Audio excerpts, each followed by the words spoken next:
Okay, so two friends, Al and Joe, are going skating. They have a combined mass of 168 kilograms.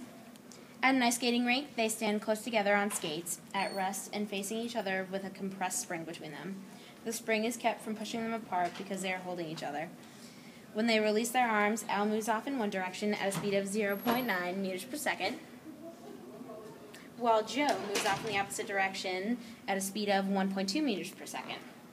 In this case, we are assuming that the friction is negligible, and we need to find Al's mass.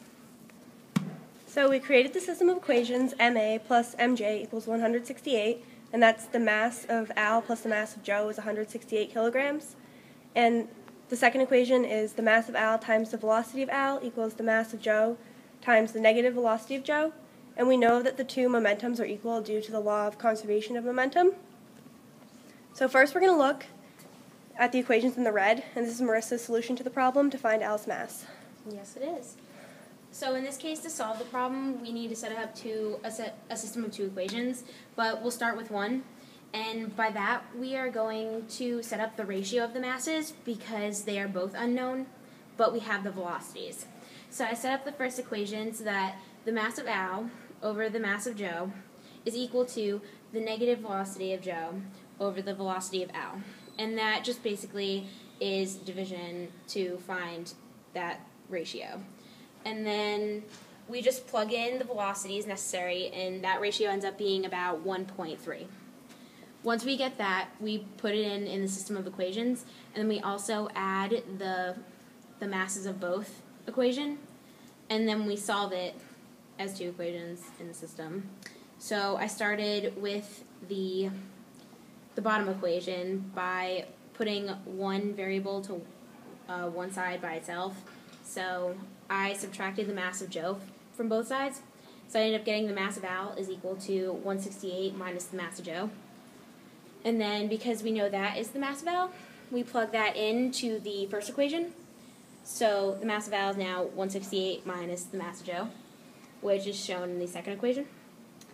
And right there, we plugged it in, so 168 minus the mass of Joe over the mass of Joe is equal to 1.3. And to get the denominator out, we multiplied it by the mass of Joe on both sides. So it ends up being 168 minus the mass of Joe is equal to 1.3 times the mass of Joe. Then we move the variables to the same side, so we have the common terms, right? And then it is equal to 168 equals 1.3 times the mass of Joe plus the mass of Joe, which is really just like 1.3 plus another 1. So it ends up being 168 equals 2.3 times the mass of Joe. If I divide 168 by the 2.3, I get that the mass of Joe ends up being 73.